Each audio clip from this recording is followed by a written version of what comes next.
Hello મિત્રો, કેમ છો? આપ લોકોનું ફરી સ્વાગત છે મારી ચેનલ ગુજ્જુની સફરમાં એક નવા વિડીયો સાથે। મિત્રો, આજે આપણે વાત કરવા જઈ રહ્યા છીએ ભાવનગર જિલ્લાના તળાજા તાલુકામાં આવેલા એક નાનકડા ગામ એટલે કે પાદરી ગામ, તેમજ મારા ગામની બાજુમાં આવેલું એક નાનું અમથું ગામ છે। મિત્રો, તે ગામની બાજુમાં આવેલું સમુદ્ર કિનારો તેમજ જંગલ માર્ગ છે, તેની વચમાં આવેલું એક અતિ સુંદર સિદ્ધનાથ મહાદેવનું મંદિર છે। તો મિત્રો, આજે આપણે તેની મુલાકાત લેવા જઈ રહ્યા છીએ। તો મિત્રો, તમે મારી સાથે જોડાઓ અને અમારા બ્લોગનો આનંદ માણો અને મહાદેવના દર્શન કરો। તો મિત્રો, ચાલો આપણે મુસાફરીની શરૂઆત કરીએ।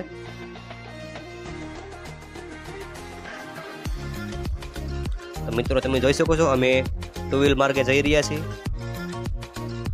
અને મિત્રો હવે આપણે મંદિર તરફ જઈ રહ્યા છીએ।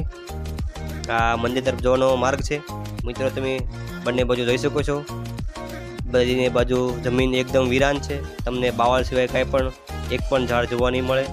અને મિત્રો, આ એક એવું મંદિર છે મહાદેવનું કે જે સમુદ્રની કિનારાની બાજુમાં આવેલું છે અને જંગલની મધ્યમાં છે।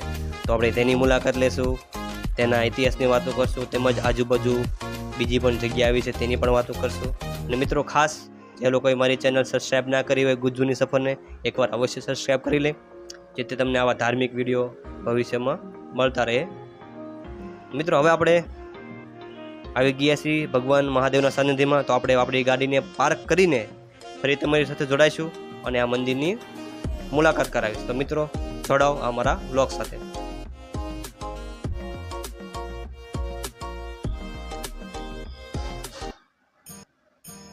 મિત્રો, હવે આપણે આપણી ગાડીને પાર્ક કરી દીધી છે। હવે આપણે મહાદેવના મંદિરની બહારનો ગેટ છે, આપણે તેની અંદર જઈશું, તમને બતાવો મહાદેવનું કેવું સુંદર અહીંયા મંદિર છે, તેમજ અહીંયા આજુબાજુ આવેલી જગ્યાઓ। તો મિત્રો, તમે સામે જોઈ શકો છો કેવું મહાદેવનું સુંદર મંદિર છે, તેમજ ભગવાન સૂર્યનારાયણનો પણ એવો તેજ આપણા સમક્ષ પડી રહ્યો છે એવું પણ તમને અહેસાસ થશે।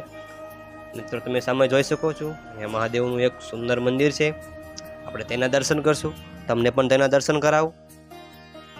અને અહીંયા આજુબાજુ બીજા પણ મંદિર છે, જેમ કે હનુમાનજી મહારાજનું છે, ગણપતિ મહારાજનું છે, તો તમે તેના પણ દર્શન કરી શકો છો। તેમજ મિત્રો, અહીંયા આવેલા એક મહંત હતા જે હાલ અવસાન પામી ગયા છે, પણ તેમનો અહીંયા ધૂણો છે, તેના પણ તમે દર્શન કર્યા। હવે મિત્રો, અહીંયા હાલ જે આ જગ્યા સંભાળી રહ્યા છે તેનો પણ અહીંયા આશ્રમ છે, તો તેની પણ તમને ઝાંખી બતાવું કે તે લોકો અહીંયા રહે છે, તેમજ અહીંયા મંદિરનું સાર સંભાળ કરે છે અને આ મંદિરની સંભાળ રાખે છે, સામે તમે જોઈ શકો છો। અને મિત્રો, આપણે જે અંદર વાત કરી જે મહંતના ધૂણાની, તે આ મહંતની અહીંયા સમાધિ સ્થાન છે, તો મિત્રો તેના પણ તમે અહીંયા દર્શન કરી શકો છો। અને મિત્રો, હાલ અહીંયા થોડી પૂરતું તો રિનોવેશનનું કામ પણ ચાલી રહ્યું છે, જેથી તમે ભવિષ્યમાં એક વિશાળ અહીંયા મંદિર નિર્માણ પામી શકે, ત્યાં યાત્રિકો આવી શકે। હવે મિત્રો, આજ મંદિરની બાજુમાં એક સમુદ્ર કિનારો આવ્યો છે, હવે આપણે તેની મુલાકાત તમને કરાવું, તો તમે ચાલો મારા સાથે અને આપણે જઈશું દરિયા કિનારા તરફ। તમે જોઈ શકો છો બંને બાજુ જંગલ માર્ગ છે અને આ એક ફોરેસ્ટ એરિયો છે, તો અહીંયા ફોટોગ્રાફીની તો થોડીક બોડીક મનાય છે, પણ તેની પરમિશન લઈને અમે અહીંયા શૂટિંગ કરી રહ્યા છીએ। તો મિત્રો, હું તમને બતાવું કે અહીંયા સમુદ્ર કિનારો પણ કેવો છે। તો મિત્રો, આપણે જોઈ શકો છો હવે આપણે સમુદ્રના કિનારે આવી ગયા છીએ, તમે જોઈ શકો છો દરિયો પણ આવી ગયો છે। તો મિત્રો, તમે આનંદ માણો આ દરિયા કિનારાનો।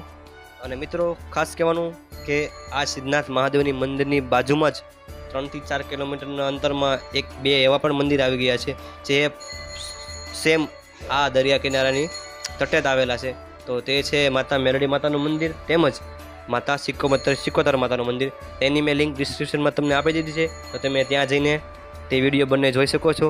તે પણ મિત્રો અતિ સુંદર મંદિર છે બંને, તો તમે તેની પણ મુલાકાત લઈ શકો છો। અને મિત્રો, તમે સામેની બાજુ જે જોઈ શકો છો વ્હાઇટ કલરનું, તમને થોડું ઝાંખું દેખાશે મિત્રો, તે આ છે અલંગ, જે વિશ્વનું સૌથી મોટું શિપ બ્રેકિંગ યાર્ડ છે કે જ્યાં વિશ્વની બધી જ શિપો અહીંયા કટિંગ માટે આવે છે। તો મિત્રો, આજ સુધી આપણા વિડીયોમાં એટલું જ। તમને કેવો લાગ્યો મારો બ્લોગ અવશ્ય કહેજો। તો મિત્રો, ફરી મળશું, ત્યાં સુધી જય હિન્દ, જય ભારત, જય જય ગરવી ગુજરાત।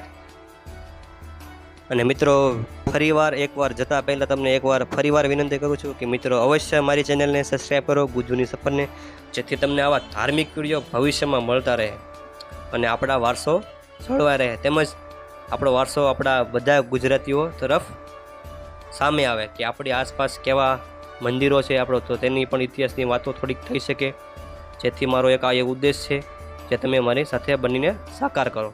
તો મિત્રો ફરી મળશું. જય હિન્દ, જય ભારત.